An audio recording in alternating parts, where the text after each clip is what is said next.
Welcome back from a very long hiatus over on this channel. And obviously, with the changing in professional wrestling, there's always changes everywhere else. I would like to introduce a new character and co-host over here on the channel, Mr. Jack O'Hara from ESPN's Celebrity Poker Tour, and I'll let you explain more to that in a second. But Jack is a long time pro wrestling fan and content creator as well. And Jack, we kind of just like hit it off chatting about wrestling, reacting to each other's content on our personal channels, and it seemed like a great fit to bring you in and do some work over on the Straight Shoot channel. Jack, welcome over. I'm very excited to see what we can put together here. I almost would say our call was probably similar to what Nick Khan's call was with Mariah May when he signed her to a WWE contract, right? It's like, all right, I see some potential here. We could gel. Let's hop on the phone and talk about it. And after 90 minutes of talking about some of our favorite wrestling stories, you've been watching wrestling since the early 90s. I've been watching since probably the late 2000s, but as a historian, and since Peacock has just about every single match that you can imagine for WWE specifically, I've gone back and, done my homework and have watched every single match. Sorry, like we said, a little technical issues here, doing things over, with your phone on Discord. But we've been able to do, really cool things in the content space. Obviously, streaming. I've been a big fan of yours for a while now, so I'm happy that we got to connect finally. Hey, and this is the first run of this, and I'm really excited because when you are situated and you have all your tech gear, that you're gonna make my studio look horrible. Like, as I mentioned, ESPN, you're one of the main producer or the main producer of Celebrity Poker Tour down there in Las Vegas. You're based out of Las Vegas, but you're a Jersey boy. We've got a couple of friends that kind of mutuals that were in Jersey, so that's kind of cool. But let me know kind of how the Celebrity Poker Tour came about, how you got involved with that, and how that gels into your connection with professional wrestling. Because you were dropping names the other day, and I was just like, Jesus Christ! Like I gotta up my game. I gotta get out of Toronto and see what we can do. Las Vegas is definitely the place to be, the entertainment capital of the world. Celebrity Poker Tour, founded by my boss, my CEO, Blake Wynn, the nephew of Steve Wynn, who is the main architect and the main real estate developer behind all of the casinos on the Strip in Las Vegas, Nevada. You've obviously heard of World Series of Poker and Poker Stars and all of these other great poker content entities that we've had for decades now. Mm-hmm. Celebrity Poker Tour was founded back in 2023. We had our first event in August at Poker Go Studio on the Strip at the Aria. It's essentially what the World Series of Poker is, but with celebrities who don't know jack shit about poker, which makes it so much more fun than just a bunch of professional poker players being there on the felt with their hoodies up, their sunglasses on, just, finagling the chips. They're not doing anything. There's no personalities. And as an avid pro wrestling fan, I love what Celebrity Poker Tour has been able to do, because you have people cutting promos on the felt. You have people trash talking with each other, whether it's TikTok influencers Dixie and Charlie D'Amelio, whether it's former NFL Pro Bowler and MVP Adrian Peterson on the felt, whether it's the Hawk Chua girl going at it with a UFC fighter.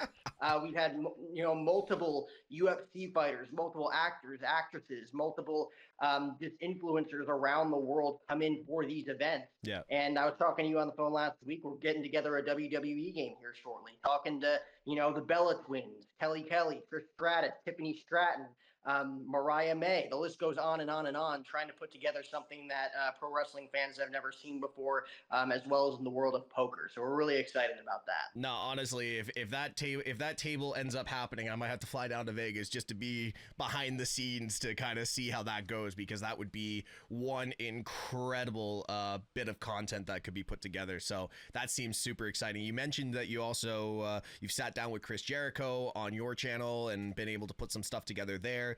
Didn't Celebrity Poker Tour have like Kevin Hart like losing his mind at the table one time, or was he actually so that was Poker Stars. Okay. Very similar. We've been in talks with Kevin Hart for a long time about getting him. It's just the bag that he wants. Yeah. Kevin.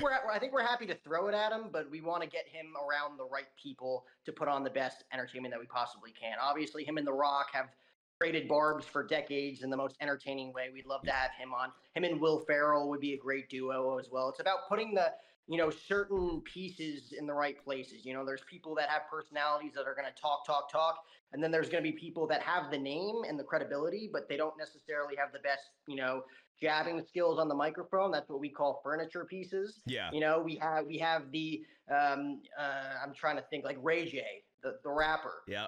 Just talks and talks and talks and talks. He's been great for us. Whereas Adrian Peterson, a little bit more reserved. He has the name, he has the credibility, he has the following, but he's a furniture piece in the sense that he's probably not going to talk that much. Ray J's going to get in his face the entire time, and we're going to see if we can rev him up. But we've had plenty of guys like that. Jose Canseco, Major League Baseball legend, loves to play poker. Has played in every single one of our tournaments, but has also, he doesn't talk that much, right? Fair. He's there to win. He's there as soon as he gets knocked out. He's all pissed off talking to himself as he leaves the arena. So it's definitely interesting to see all of these certain different pieces come together. And Kevin Hart's definitely one that we want to get soon. Yeah, absolutely.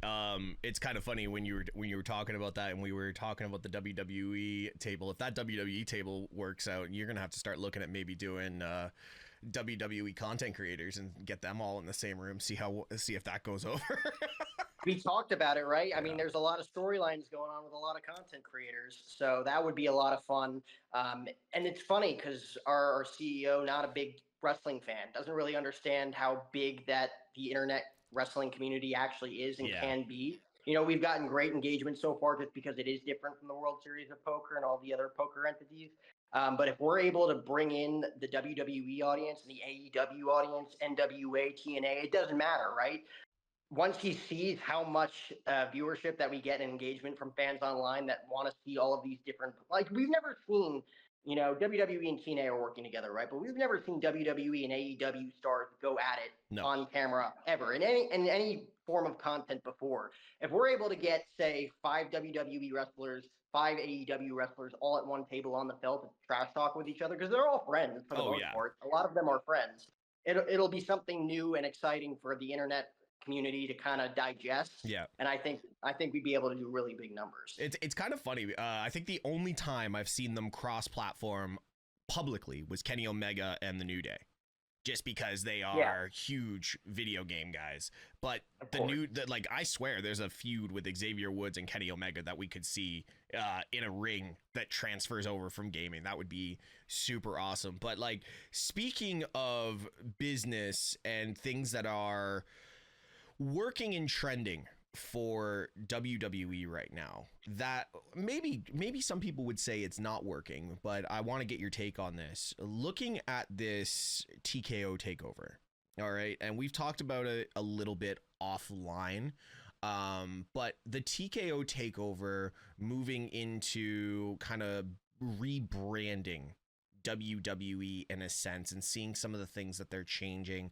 I've never been really against good marketing, and let's start with that. I've never been against good marketing, but cheesy marketing has always been something that really just doesn't work for me. And we're looking at where WWE and TKO are going with their sponsors. Like, I was fine with the sponsorships being on the ring and on the turnbuckles. We saw the Prime one and we saw all of that, but now we're getting into the table is now sponsored by Slim Jim. We saw last night at Money in the Bank, the ladder was sponsored by Fireball. I think you saw a couple of my fan created images that popped up of the chair potentially getting a sponsorship, the baseball bats potentially getting sponsored, the sledgehammer, the trash can. It's, when is it too much? I think that's the first question. And secondly, is WWE going the right way with this? And because, we're on social media, we get brands and ads and sponsorships left, right, and center. Where do they have to, the briefcase? I'm looking behind me. I'm looking at one of the briefcases. The briefcase was sponsored by Cash App. When is it too much? Well, first of all, AI is crazy, right? Able to come up with some of those belt designs and those belt sponsorships that you were showing me. Like, it is nuts. what AI is able to do in ChatGPT. Just wanted to put that out there. Yeah. From a business perspective, we talked about it even with WrestleMania coming back to Las Vegas, right? Was it a popular thing? I think 90% of people would say no. Yeah. I don't think New Orleans most certainly doesn't think it was a popular decision by any means. But you also have to look at it from a business perspective. Like, yeah, WWE is going to utilize and market certain things to make the most buck, right? Yeah. And the more money they have, the more money they have at their disposal to give us certain things that are really like we haven't seen before, right? Obviously, we've seen things in the past that didn't work, but you got to try things that might not work and then adjust, right? Yeah. Releasing our truth and then having the backlash from that. Okay, that's probably something we should have thought about a little bit more. Let's give the fans our truth back. Yeah. As far as like the Fireball sponsor on the ladder, I don't think that was as big of a deal. You know, like it was honestly a cool touch to have like the ladder be like slightly red and stuff. Yeah. And the more big WWE gets with these premium live events, the more they're gonna want to showcase the businesses that are paying them X amount of dollars to showcase their logo. The Cash App logo on the Money in the Bank briefcase, I mean, it goes hand in hand. Money in the Bank, Yeah. Cash App, it makes sense. Slim Jim on the table, that's where it's kind of a little bit odd. I'll be curious to see how they incorporate that too moving forward with some of the tables, because that one, Cash App, Money in the Bank makes sense. Slim Jim table doesn't really make sense. I think what they were going with being with the table, it's snap into a Slim Jim. Snap. You know, the table blows into a million pieces when somebody snaps through it. So yeah, I can see why. It's just the overall of, you know, what are we gonna get? Like Makita sponsoring a Sledgehammer, like, you know, or the Toolbox. Are we gonna get a Milwaukee Toolbox next that, you know, sponsored that? It's just, if it makes sense for the story, and kind of what they're doing, I think that I agree. The Fireball, the spicy whiskey, I kind of get it. I just hope we don't get like a Hell in a Cell with like, if you look at the cell a certain way, there's a big graphic, you know how they paint them on, and you kind of like the 3D thing. I hope we don't go to that aspect of it.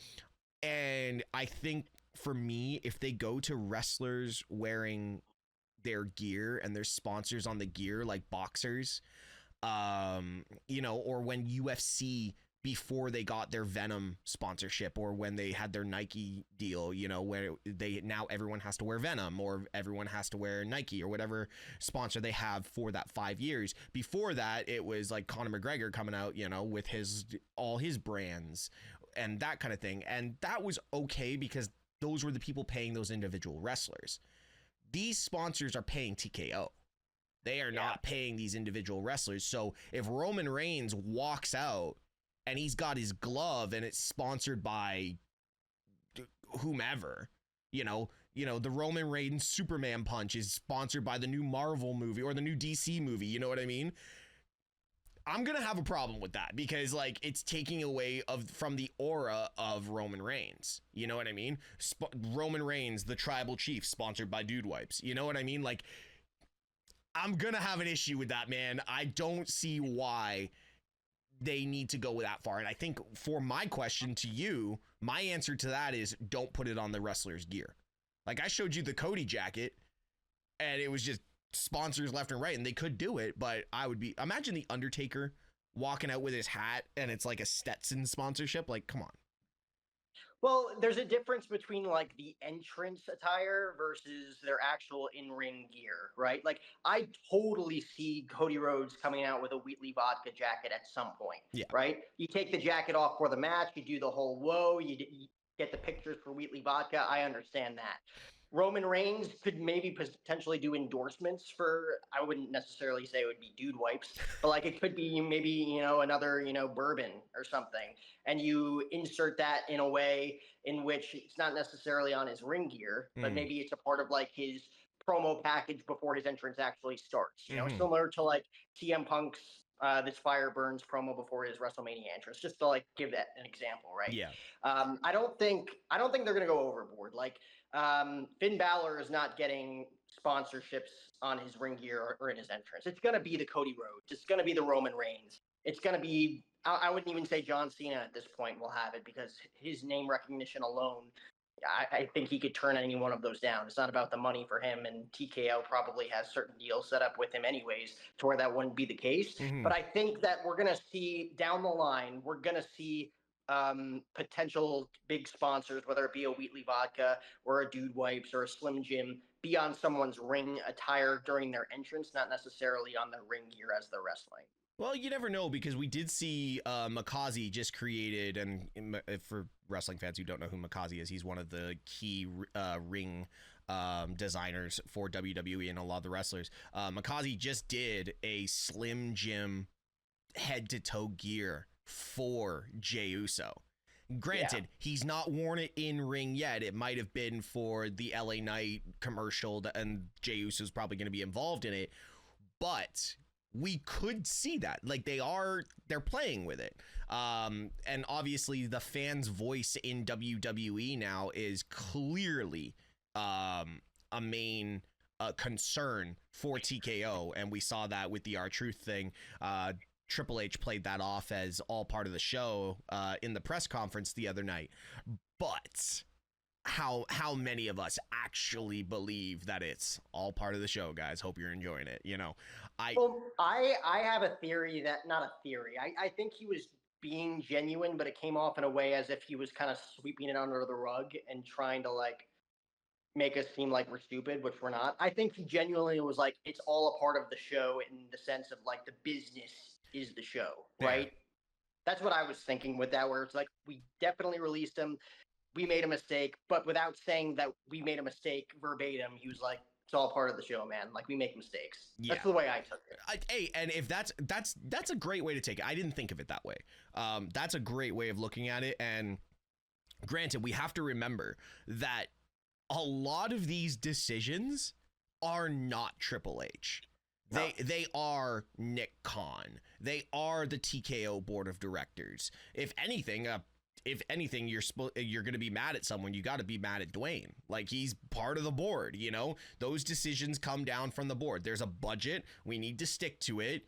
And then it's like, okay, who is getting paid a lot of money that we can kind of move to the side? And, you know, Carlito wasn't wrestling. He was playing video games. We figured that part out. He was probably getting a really good deal to sit in the back and play video games. You know what I mean? R-Truth, as much as he is the comic relief for WWE, and I said that in my video the other day, yeah, Truth's been around and he's getting a bag, you know, like he's getting a good contract.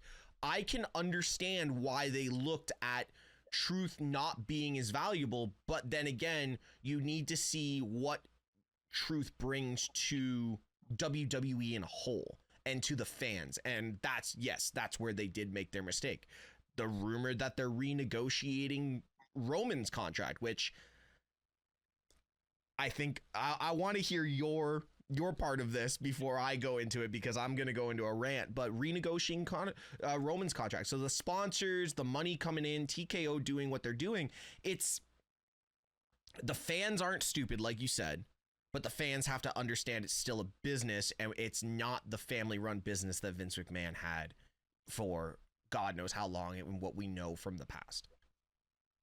Which is crazy to say that it was a family-run business when it was like $1 billion corporation, right? TKO is just taking it to the next level with all of these different marketing sponsorships that we see in the ring and on people, and, you know, all of these rumors. Because at the end of the day, like, we truly don't know shit, right? We can speculate all day long about what's going on. We might not know anything that's supposedly getting out there and people are just eating up and consuming and reposting and resharing and making content out of, right? Yeah. Like Roman Reigns' contract, like, this could all be hearsay about them trying to renegotiate his contract. I mean, is that even possible to renegotiate a contract after you've signed it? Like, I don't necessarily think that a guy like Roman Reigns can renegotiate a contract, given that he was literally the guy that transcended the business into the era that it is now, right? I would assume that most of the stuff he signed was pretty ironclad. It's in his lawyer's desk. Like, yeah, I don't think that's being changed at all. And also, we talked about it, right? When R-Truth got released, we were like, is this a work? Is this real? The Miz unfollowed WWE, which has now been obviously rebuffed. It was like his golf channel that the WWE is no longer promoting.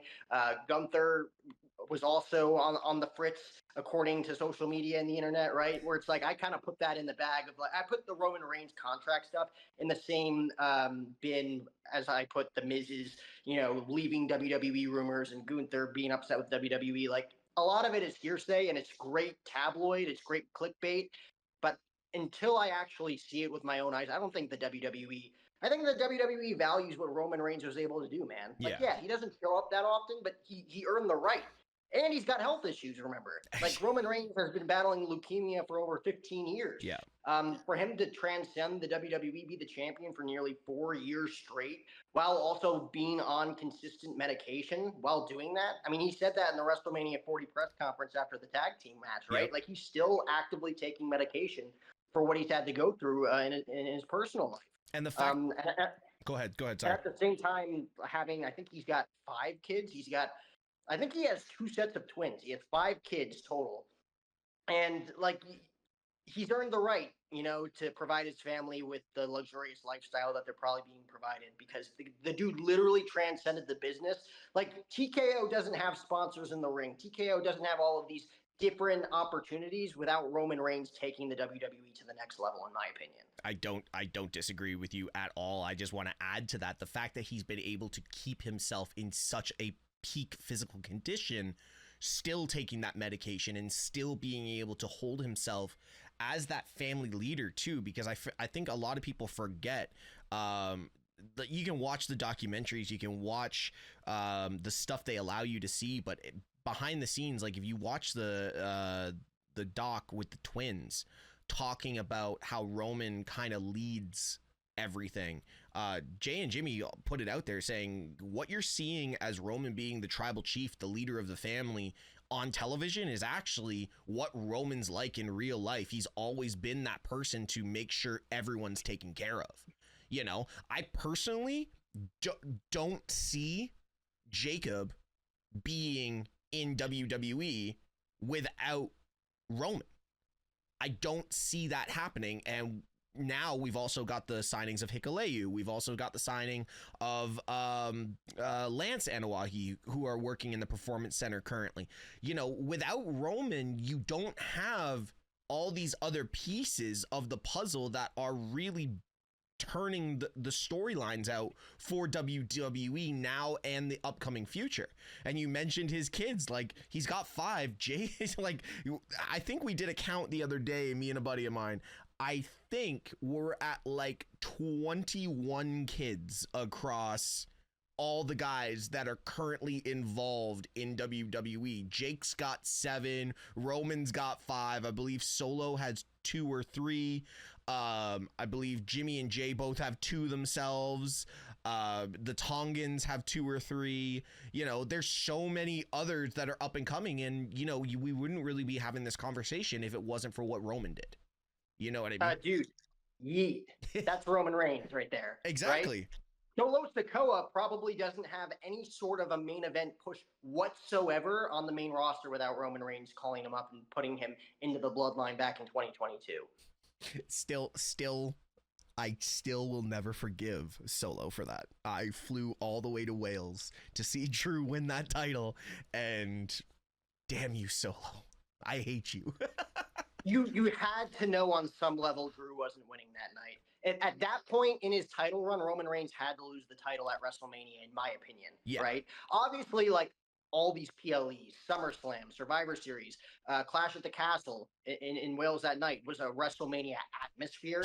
And that's the interesting thing moving forward is how is WWE maybe this is just me talking to myself, but how is WWE going to make WrestleMania different from all these other PLEs that they're putting in stadiums, right? Yeah. How is SummerSlam going to be different than WrestleMania, given that SummerSlam is going to be at MetLife Stadium, where the WWE's had WrestleMania before, and it's going to be 2 nights, just like WrestleMania is, So that's going to be interesting to see how they pull that off in the future, because I think that is coming. They're going to try to make WrestleMania bigger than everything else because it should be.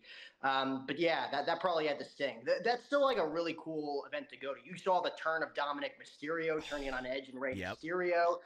You saw a lot of cool things that night. Yeah, Sheamus and Gunther, come on. 5-star classic. And even in the arena, the one thing, and I want to get back to the TKO stuff in a second, but the one thing I do want to mention is like, you do not, if you watch Clash of the Castle, Clash at the Castle, my apologies, and you watch it on Peacock or Netflix or whatever, you do not get the actual atmosphere. This was when Vince was controlling the audio of how loud that crowd was so loud and it was 67,000 people. I think we need to remember this. Clash now, okay, the France Clash Backlash crowd was great, but the crowd at Clash was 67,000 people in a rugby stadium. Like that place was massive. Like I was just off the floor and I was 80 yards away from the ring. Like, to think about that. I was in good seats and they were 80 yards away from the entrance. And they went very minimal. It was a small ramp, everything. And we didn't even know that there was a big castle. We just saw we thought it was a dome. If you're sitting on the other side, you actually saw the castle that they had up in the rafters. So yeah, no, it was a great show and got to see a lot of stuff. But what had me thinking, I obviously going into it being a wrestling fan, yes, you're right. Roman has to lose at Mania.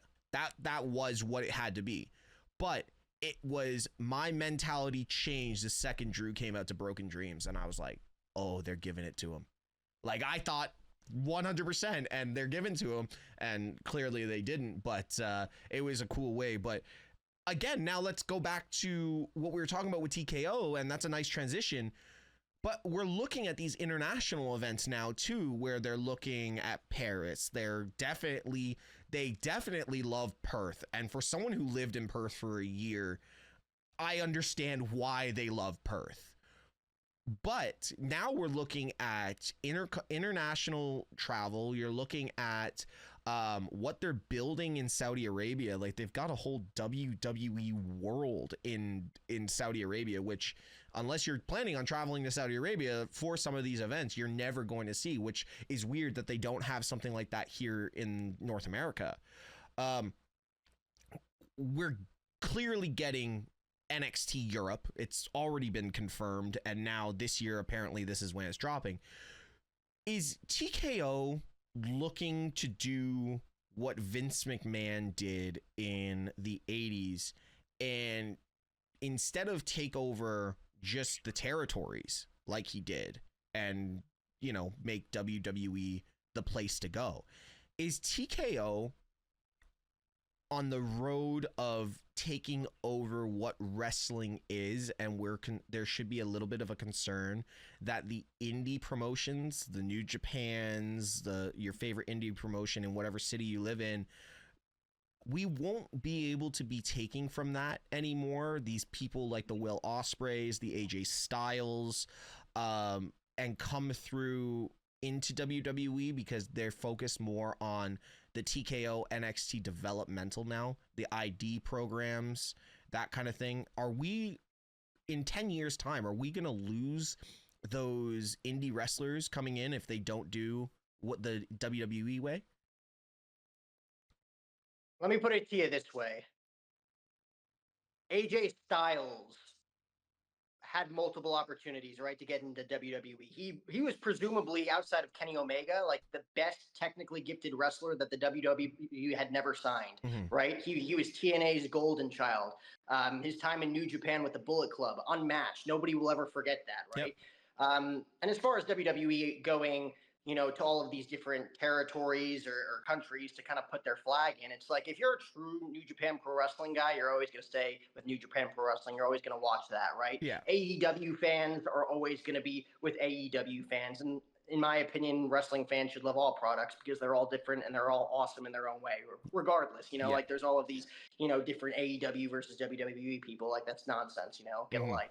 But, like AJ Styles specifically was good enough to eventually get his opportunity in WWE and become WWE champion 5 months into his tenure with the WWE. In my opinion, Steve, if you're good enough, you're going to find your way in regardless. Yes, I do believe it's going to get tougher for some of these indie guys, the Will Ospreays of the world. Even a guy, and probably not the best example, but a guy like Joe Hendry, who got over everywhere that he went, and now he's going to get his opportunity in WWE because it's already happened, right? Yeah. But there's going to be guys along the way, the Kenny Omegas, the Young Bucks, younger versions of these guys, the Darby Allens of the world, right? Who have found their mainstay in AEW, but will they necessarily be WWE superstars down the line? I think if they're good enough, they'll find a way. Yeah.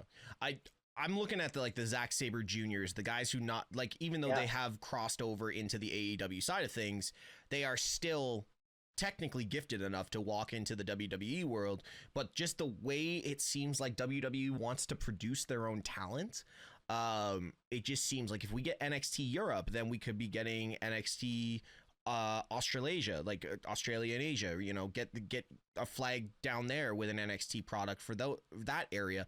That we want you to come through the Performance Center. We want to build you like the Braun Breakers of the world, like the I'm trying to think of a female wrestler that came through, Becky Lynch's of the world, the Bianca Belairs, those types of talent. Like, granted, we could talk about the woman that's over my shoulder right now, Naomi. Yeah, okay, she's a WWE product, but the character that we're getting now is not the character that came through Ohio Valley Wrestling 16, 17 years ago. This is the TNA version. We're getting Trinity. Like, this is the version of Trinity that we had in TNA. But WWE could probably claim her as that product, but they're finally just kind of loosening the strings and letting these people have their developmental. But I'm looking at the Mariah Mays, who built themselves up in stardom. You're looking at others, like I said, the Zack Sabre Juniors of the world. I'm almost concerned that with TKO kind of looking at this way of doing things, in 10-15 years, the next generation is all going to be built products of WWE, but built safe. You know what I mean? Like, you're not going to get the people like Will Ospreay doing, what's his move called? The Tiger Driver. We're not going to be able to see that unless we're looking outside of WWE, but 90% of us are massive WWE fans. And that's the product that we consume the most. Look at Chad Gable. Perfect example from this past weekend's AAA event. The Chad Gable we saw wrestle in AAA. Tell me one time Chad Gable has put on a match like that in WWE. Granted, you're wrestling Vikingo. And he, like, every time he goes out and wrestles in a match, Vikingo, it could be his last match. That's the way he wrestles. WWE wrestlers don't wrestle like that. They wrestle safe. You know what I mean? Yep. Unless it's WrestleMania, then it's balls to the wall.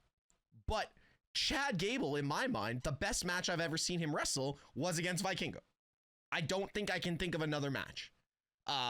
He had some great ones with Gunther last year, but this match for Chad Gable was hands down the best match I've ever seen him wrestle, because it was out of really the WWE element, that safe element that we see produced by, Triple H and the team that he has around him, the Jason Jordans, the Abysses, the Nick Aldises, those guys. So I'm just concerned that, like, if TKO is going down this way, we're not going to get that in 15 years from now. It's just going to be a big marketing company that puts on wrestling events. And that's what WWE is.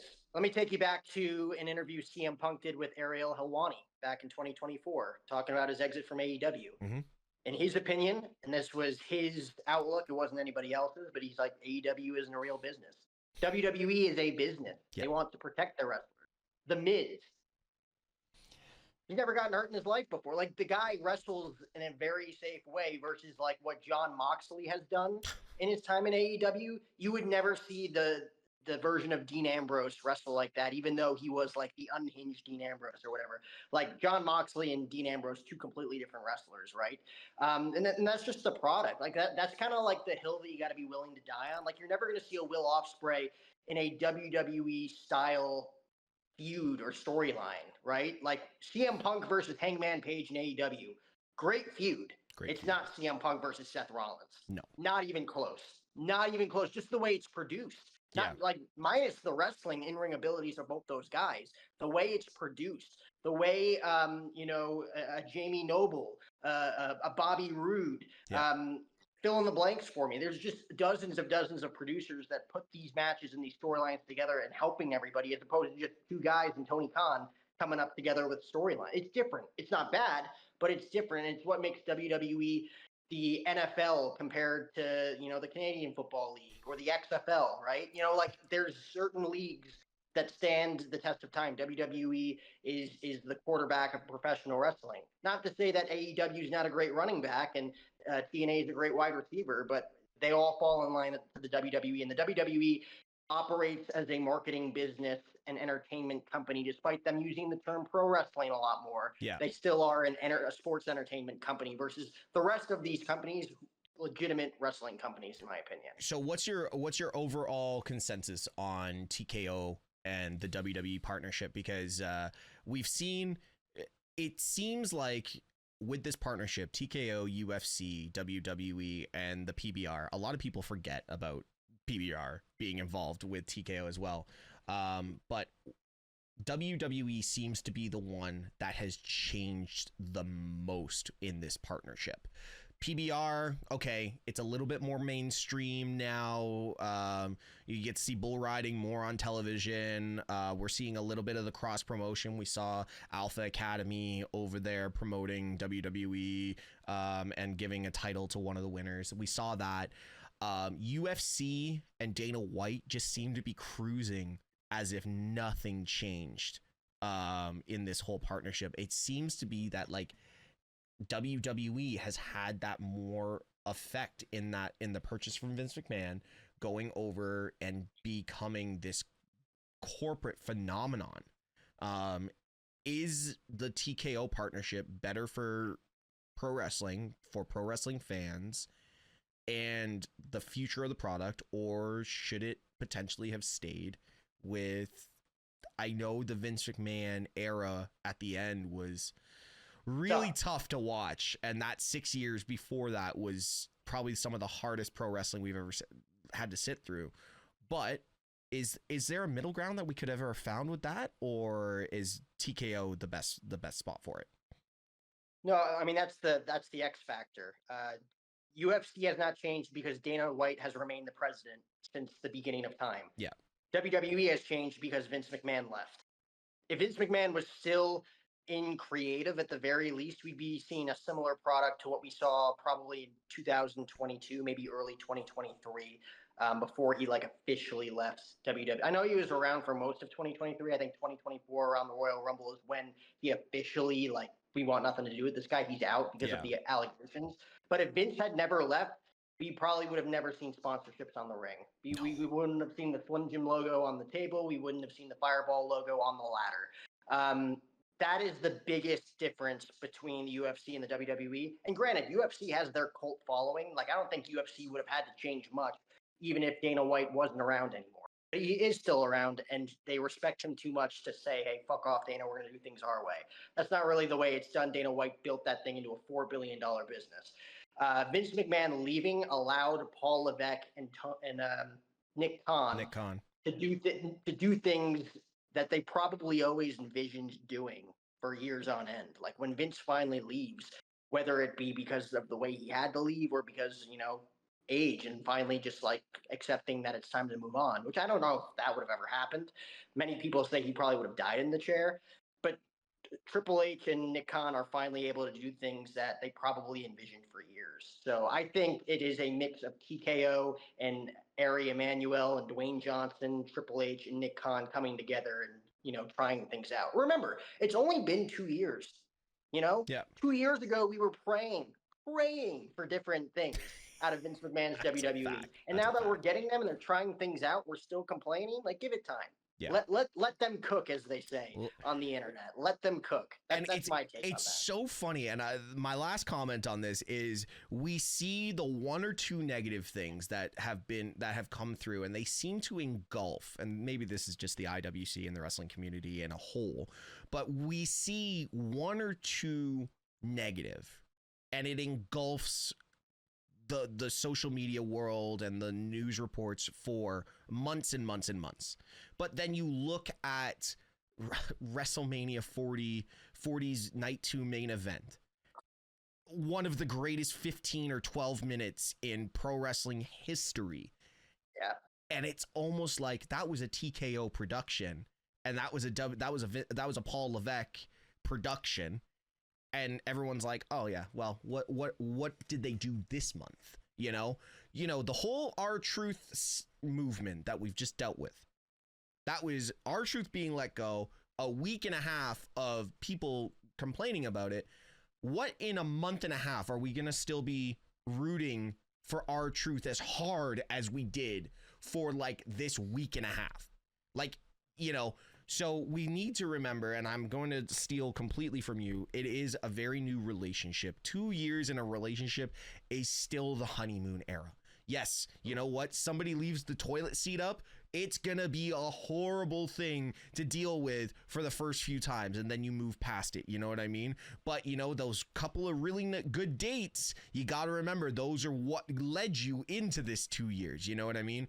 So I agree with you. I think we are so young into this relationship with TKO. The fans need to kind of really sit down and sit back, because there's opportunities here that I think people are forgetting about. And the one thing I want to look at is, if you go back to this past WrestleMania and the stage, having content creators and fans on the stage, would we have ever seen that? Would content creators be getting the access, that we're getting now? Would we be able to clip and do the stuff that we do, reaction content? Would we be able to do that back when it was Vince? Because it would probably get taken down and copywritten. But the value in a CM Punk return and 1 billion views in a week of just CM Punk's return, you got to remember the eyes are being more eyes are on the product because of,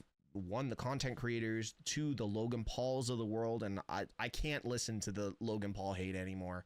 What Logan Paul's doing in the business right now, and we can make a whole video about that later. But dude, we're spoiled on every single angle of this, right? I mean, like I said, 3 years ago we were praying for difference. WrestleMania 40, I think we got spoiled so much that was the new expectation. Yeah. Like the build to WrestleMania 40 and that road to WrestleMania with The Rock coming back and turning heel and joining the Bloodline, that is the greatest road to WrestleMania we've seen since maybe ever. Right? Like we were deprived of having any fun as a wrestling fan in Vince McMahon's 2010 through 2020.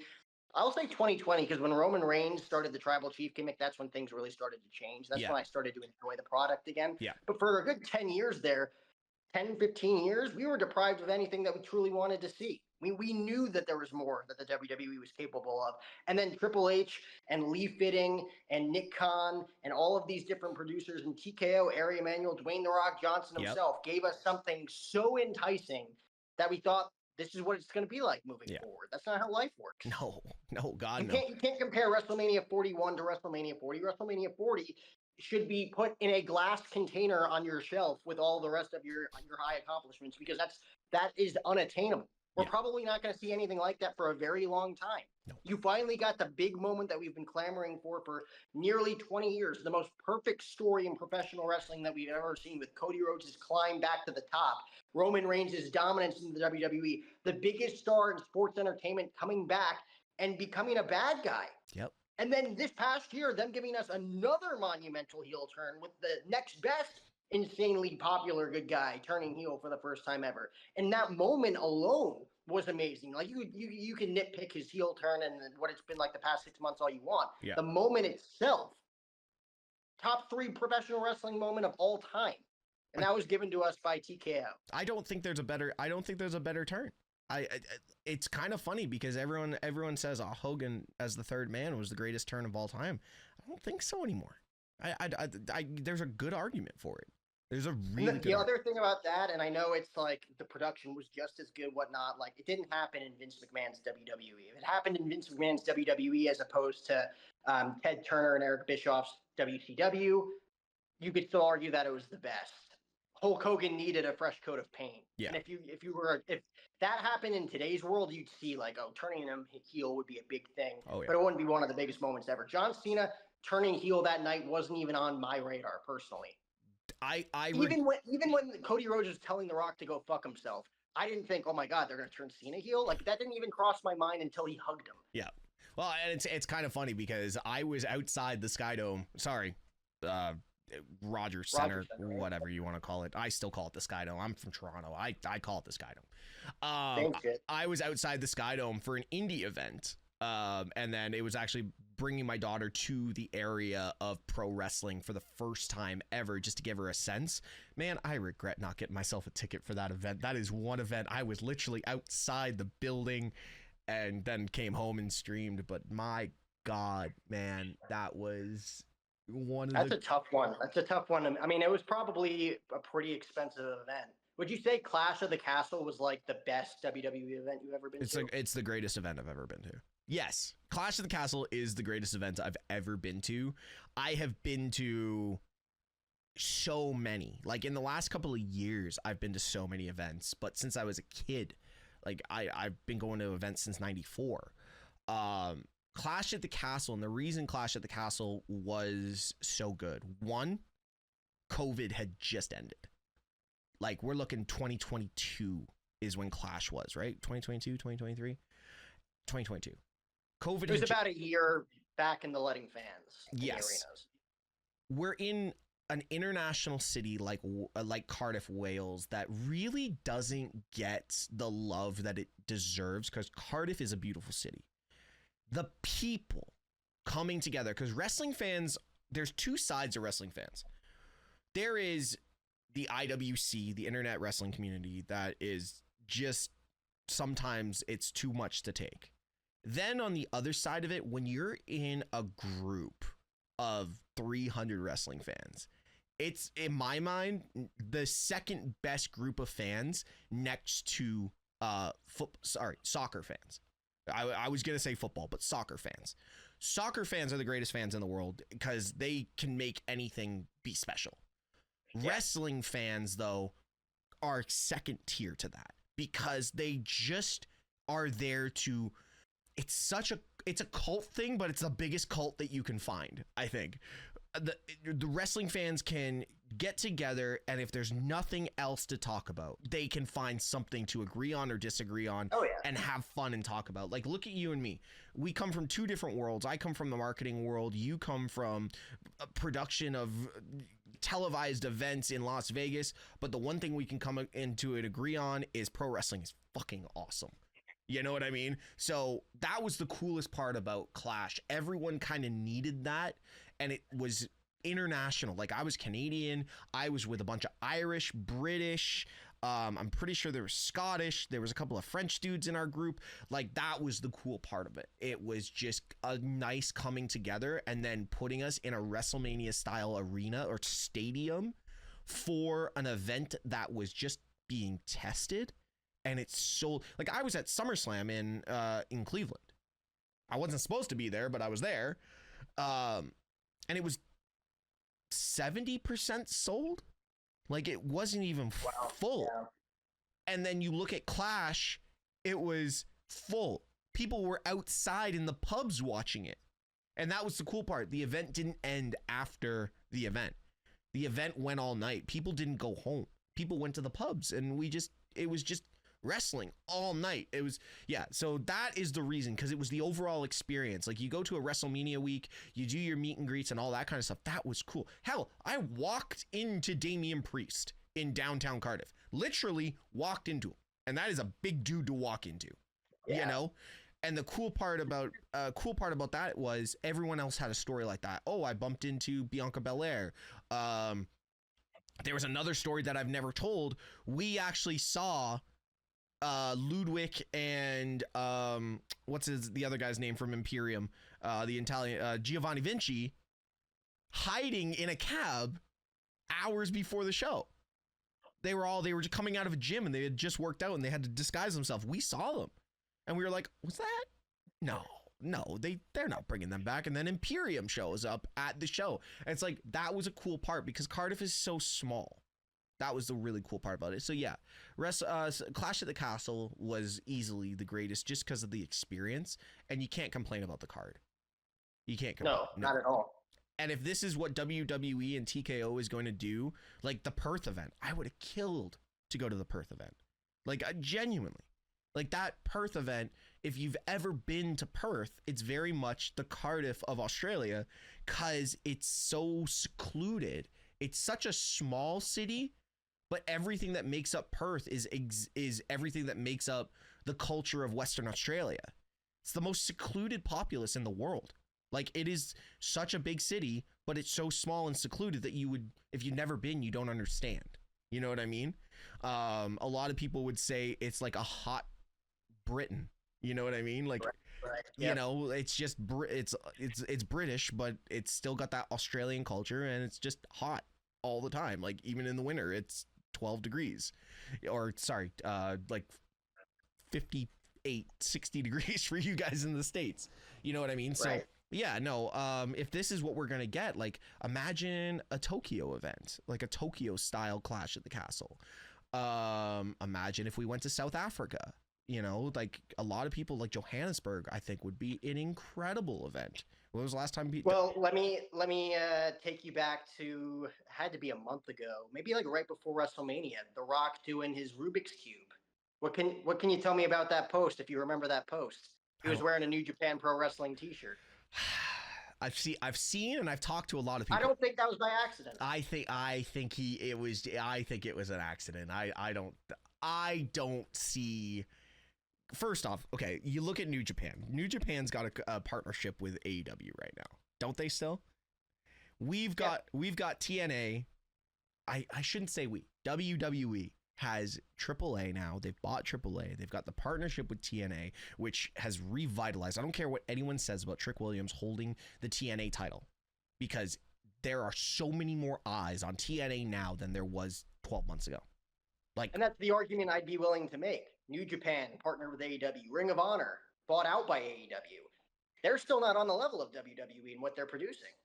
that's Imagine if WWE was able to partner with the New Japan, what they could do in Tokyo. yeah. Imagine what the Tokyo Dome with a WWE production would be. And I don't think we're getting sit down, applaud wrestling. We are getting a ruckus crowd. And that's the one thing that I think WWE is concerned about, is because they want those reactions. They want the big pops. And that's one thing culturally Japan doesn't do. They sit and show respect. I'll tell you right now, you bring 40,000 crazy wrestling fans that travel all over the world for this stuff, you're going to get a very different cultural experience. And we've seen that. We've seen this already with Saudi Arabia. Remember the first Saudi event? They had tables in the front row and couches and for all the higher end people sitting at the front, and they're getting table service while there's wrestling. Now that went out the window real quick because they saw the culture wanting to explode. And now, like, I have been one of the biggest critics of the Saudi events. I have been one of the biggest critics when it comes to the Saudi events, and now it's just another mid-tier PLE where we get good stuff happening. You know what I mean? Before, when it was whatever it was, I guess, and that was under the Vince McMahon regime as well, trying to appease the culture. You got to take that away. Like, we're WWE, we're coming in to really show what we do, you know? And now, like, the Saudi events aren't as bad. You know, I don't know how you feel about that. They're not as bad, but I still feel like they're still on the cusp of being like live events.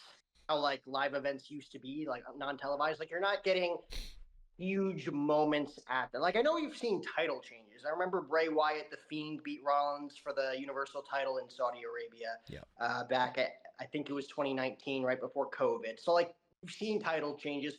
I mean, I don't even want to get into the Goldberg Fiend match, right? We're not going to talk about that. Absolute low, but that's a title change as well. There's been moments, but like, they haven't had like an industry shifting type moment out there yet, right? Like, you usually pretty much, like last year you got Cody versus Logan at one event. You saw, Crown Jewel towards the end as well. I mean, Roman Reigns went there numerous times and just had a pretty like normal routine championship match, whether it was against Logan Paul, LA Knight, Brock Lesnar, whoever you have it.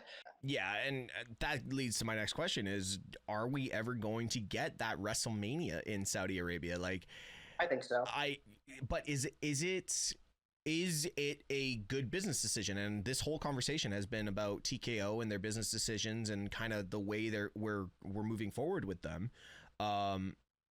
Is it a good business decision? Because one, we've already seen how much it's costing to go to these events in North America. Like I think last night's event, like for the tickets that were still available for Money in the Bank, I think we were looking in the low four figures for the tickets that were still available. And that's just off Ticketmaster. Now you're looking, okay, you're going to send WrestleMania to Saudi Arabia, completely taking it away from, 60%, maybe 70% of what the WWE fans, where the WWE fans are in the world, whether they're in Europe, Australia, or North America. The fans are struggling to afford to go to these events as is. I was talking to someone about a house show in Liverpool, and a house show 15 rows on the floor is $800 US for a house show. I remember floor tickets for a house show used to be $100. You know what I mean?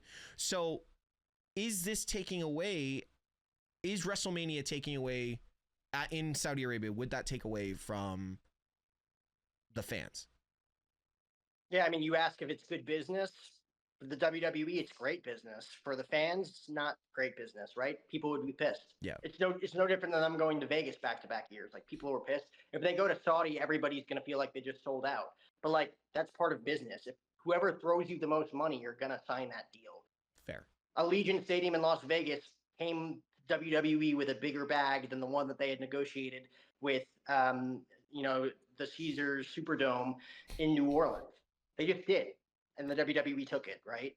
That's just a plain fact. You don't have to show me any of the dirt sheets or anything online to tell me that that's not how it went down. Whoever throws you the most money, that's going to be the stadium that WrestleMania is going to be in. And Saudi Arabia has the money to throw around to beat anybody, any stadium in the States, to have WrestleMania there. So it's good business for the company, 100%. And that's going to allow them to do way more cool things for the fans down the line. Yeah. That the fans have to realize.